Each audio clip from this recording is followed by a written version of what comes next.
friends, my name is CoolStoryBrobat, and this is the 86th Narrated Showdown battle. I'm just still going through my old replays, and you're gonna notice my account name is the Sharpedo Files. It's still me, obviously. You can tell by the Crobat, my icon. But this account, I made this account because, for the longest time, I wanted to use this name, but I didn't want to just use the name the Sharpedo Files. I wanted to use the name the Sharpedo Files with an actual team built around Sharpedo. And I came up with a really funny concept that kind of sucked. I mean, it was cool when Diggersby was legal, but as soon as Diggersby was banned, the team sucks, and I got rid of it eventually. Like, here's the concept. The concept, last gen, what Sharpedo did to teams with Spike support. You know what he did to teams. Like, he cleaned up. He ate everything in sight, and he did everything in. That was it. He did work. Sharpedo was threat last gen. It was fun. Frostlass was a threat last gen because it guaranteed you 2 layers of spikes at the least. Unfortunately, this is a bulky Frostlass with max HP and leftovers. Oh dang, I got a text message. Alright, sorry about that. But word up. So this is bulky Frostlass with leftovers, max HP. Because that was my favorite set last gen. I didn't like Focus Sash too much because it was too predictable as a lead. Celebi with Swords Dance and Baton Pass. Bulky Celebi. It has like max attack adamant, I think enough to outspeed Diggersby, enough speed to outspeed Diggersby, and the rest in HP with Seed Bomb and Sucker Punch. This thing is funny as heck because nobody expects Sucker Punch. Nobody. Brobaline. I think it's a fast utility set with Stealth Rock, Taunt or Volt Switch, Close Combat, and Iron Head.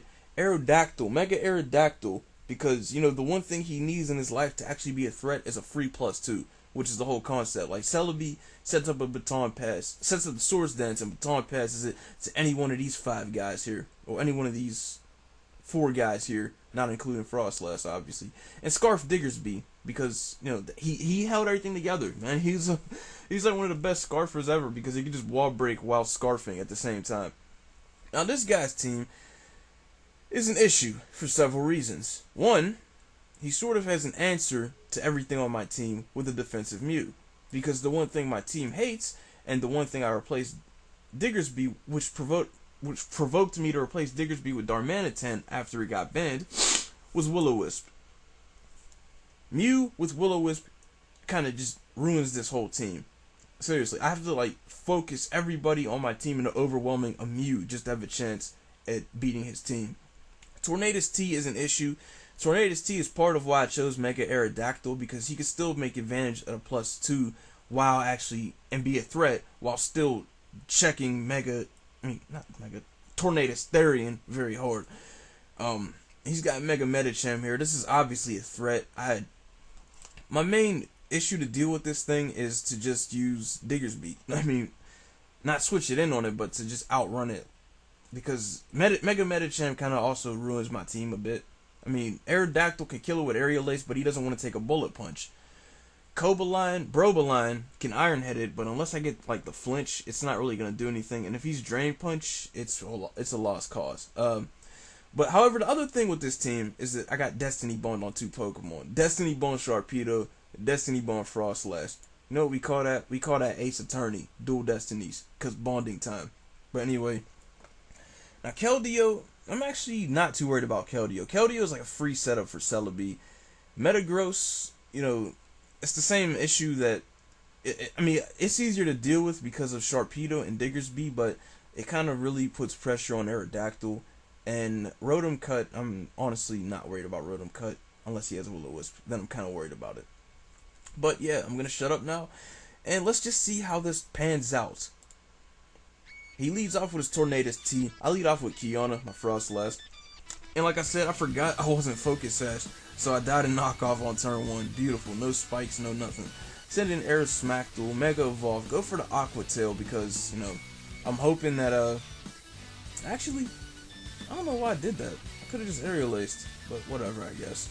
I think it's because I was under the impression Aqua Tail might have hit harder than Aerial Ace with Tough Claws, but I'm not sure. So he sent in his Tornadus after burning my Celebi, and I set up a Swords Dance fruitlessly, switch back out into Aerodactyl, take the knockoff with pretty much great ease. very much so. You go for the Stone Edge. It does nothing. It does jack because it misses his Mew. So I send in Celebi again. He sets up his Stealth Rocks on me. I'm like, all right, here we go. Here we go. Set up the Swords Dance. He burns me with Will-O-Wisp, and I'm like, I'm still in it. I'm still in it. I'm gonna have to just be real. I don't want to set up a second Swords Dance and then succumb to that Gobo greed in the event that he just switches to Tornadus on the turn I do it. So I just take the Swords Dance as is at +2. Send in Captain Crunch, my Sharpedo. Crunch is Mew. He has Nightshade, so I still managed to live this, thankfully. And pretty much he wants to preserve his Mew, obviously. And so he makes the good play. Goes into his Keldeo because it kind of walls Sharpedo. Because of the burn damage, I do not get a chance to pull off a Destiny Bond. Sad day. But free switch back into Aerodactyl once I see he's left over his Keldeo. So I go for the Aerial Ace, and that pretty much puts his Mew in the KO range. He's not going to be able to salvage it. I go for Earthquake in the event he tries to switch into Metagross. He sends in Metagross. Now, I go for Brobaline, knowing the Bullet Punch is coming. There's not much else I can really do to this Metagross for real, unfortunately. But he decides to switch on. Goes to his Rotom-Mow. You go for the Close Combat because that was like the only move I could really use against it. And he dies. It's a clean 2-hit KO from Close Combat. He stays in, lets his Rotom-Mow die down. So he sends in his Medicham, and I'm like, I can't really do anything. I don't want to switch. I go for the Iron Head, pray for the flinch. I get a crit, no flinch, but that's still pretty decent. He goes for the high jump kick. I send in Celebi, go for the Sucker Punch because nobody sees it coming ever, and it actually salvaged me right then and there. He sends in his Tornadus-T again, and this thing's a nuisance, so I kind of sack Aerodactyl because I have a game plan. I figure long as I can just weaken the Metagross, I can sweep his whole team with Diggersby. But I let him Bullet Punch, and from here I send in Celebi once again, and just start. I set up the Swords Dance, take the Ice Punch gloriously. The HP EVs have saved me once again. Sucker Punch, do destruction to his Metagross. I don't kill the Metagross, but I actually do outspeed it. That's the funny part because he went for Bullet Punch. But it's to the point now that I can just kill his whole team off with Scarf Diggersby's Wild Charge. And yeah, pretty much Metagross goes down. Keldeo goes down. Tornadus-T. Is there any question about it? I mean, that was pretty cool. I thought it was pretty cool. And this is Adamant Scarf Diggersby, so it does have the strength to actually take out everything. And that is good game, LOL Kingler. Like I said, this team is very old. This team was like, the day I made this team was the day that they announced Diggersby was getting banned. And I think Medicham was also getting banned. Mega Medicham, I'm not sure. But basically, I made this team at a terrible moment. And it sucked, so I got rid of it. If I could go back and try it again, I would. But I have tried it like twice, and I just got old. So, yeah, thank you guys for watching. Like, comment, subscribe, and favorite. I'm still just chunking these replays out, man. Thanks for watching.